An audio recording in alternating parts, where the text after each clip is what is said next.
Hello everybody.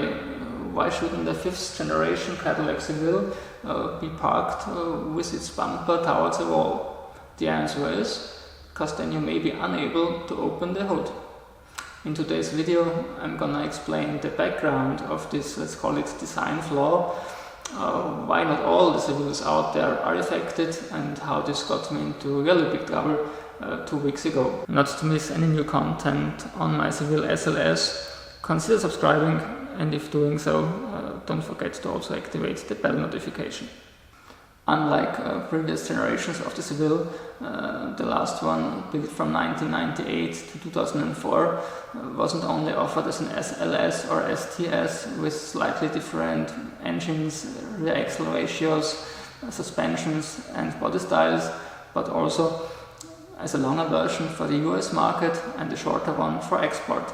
In certain countries, cars with a length over 5 meters have been, or are still now, I don't know, subject to a higher taxation.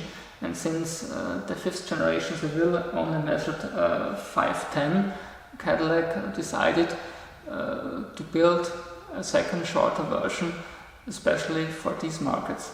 They achieved this by simply shortening the front and rear bumpers. Mine, of course, is an export style version, and you see it exceeds the front grille only this little much.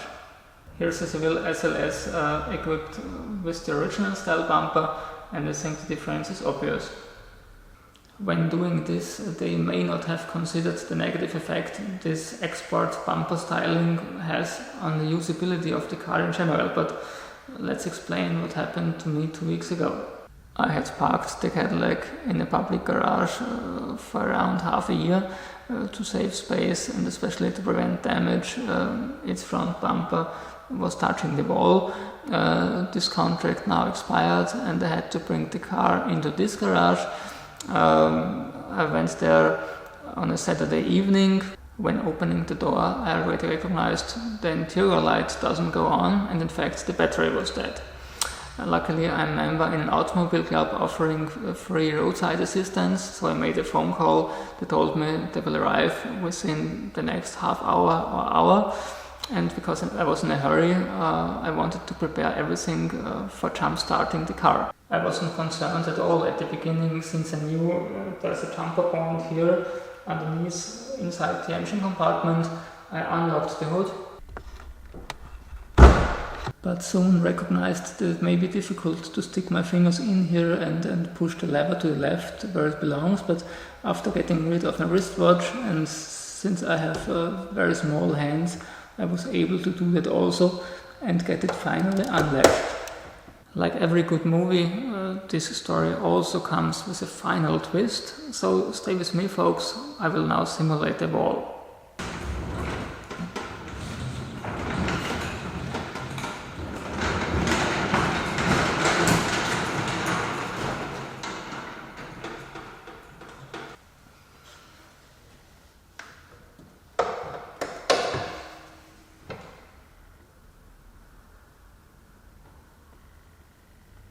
You may recognize the lower portion of the front grille exceeds the front end of the car about that much when it's opened.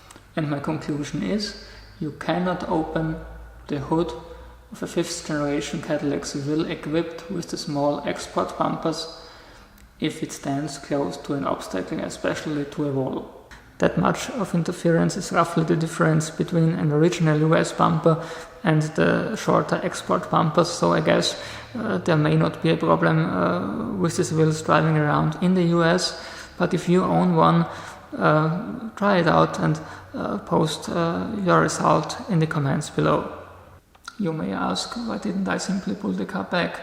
On the one hand, the gear lever was in park, and to get it out of there, it would have been necessary to turn on the ignition, which wasn't possible with a dead battery.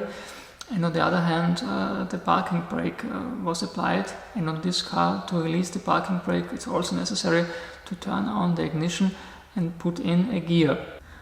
There should be some kind of manual emergency parking brake release, but I couldn't find it on my car. So if somebody knows where this sits on a 1999 Seville, please leave a comment below. And how could the Seville end up here as a roommate of my Jaguar? Putting voltage onto the car's Sega jack enabled me to operate the gear lever.